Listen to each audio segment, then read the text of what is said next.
নমস্কার বন্ধুরা, সবাইকে আমার মনের মতো রান্নাতে স্বাগত জানাই।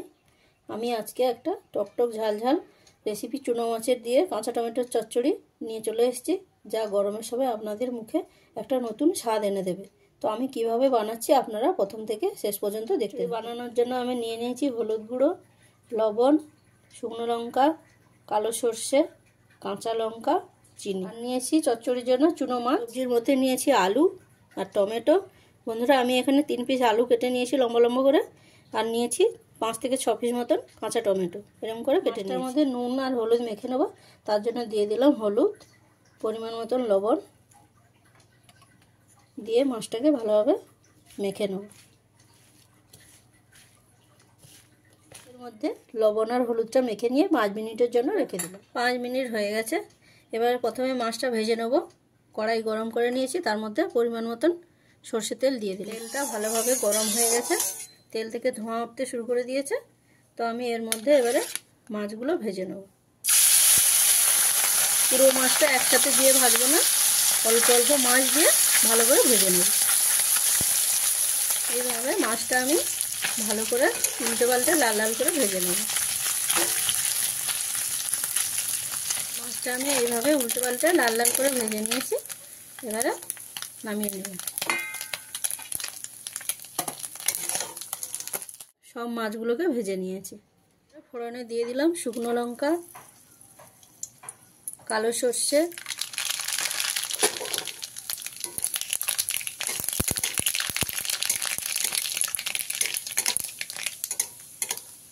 এর প্রথমে আলুগুলো দিয়ে দিলাম।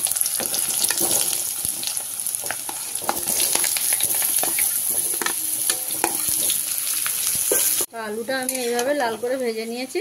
এবারে এর মধ্যে আমি কাঁচা টমেটোটা দিয়ে দিলাম।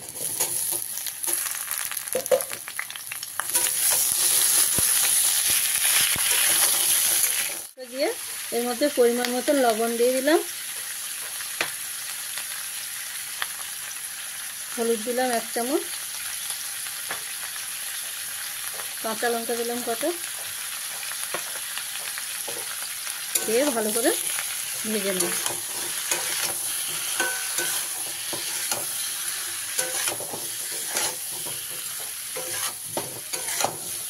সবজিটাকে এরকম একটু নেড়ে চেড়ে নিয়ে ঢাকা দিয়ে দেবো, টমেটোটা যাতে তাড়াতাড়ি গলে যায়।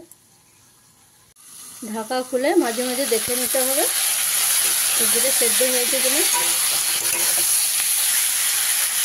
টমেটোটা গলেছে কিনা। আর একটু বাকি, আমি আরেকবার ঢাকা দিয়ে নেব।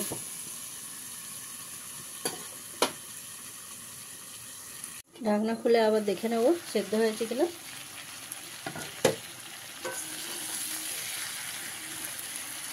সেদ্ধ হয়ে গেছে। এবারে এর মধ্যে আমি পরিমাণ মতন জল দিয়ে দেব।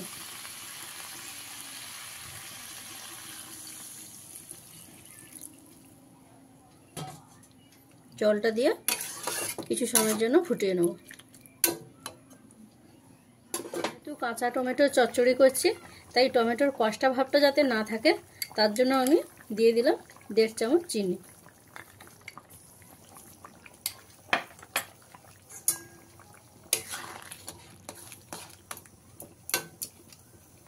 ঝোলটা ফুটে উঠেছে। এবার এর মধ্যে আমি মাছগুলো দিয়ে দিলাম। মাছগুলো দিয়ে অল্প কিছু সময়ের জন্য ফুটিয়ে নেব।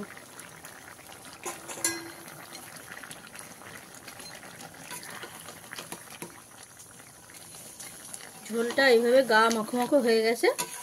তো আমার চচ্চড়িটা কমপ্লিট। আমি এবারে নামিয়ে নিচ্ছি। তো বন্ধুরা, আমি এইভাবে কাঁচা টমেটোর চচ্চড়িটা বানিয়ে নিয়েছি। তো আমি কিভাবে চচ্চড়িটা বানালাম আপনারাও ঠিক সেইভাবে বানিয়ে খেয়ে দেখুন। আশা করি এই গরমের সময় বন্ধুরা খুবই ভালো লাগবে। যদি ভালো লেগে থাকে তাহলে আমাকে লাইক, কমেন্ট, শেয়ার এবং সাবস্ক্রাইব করবেন।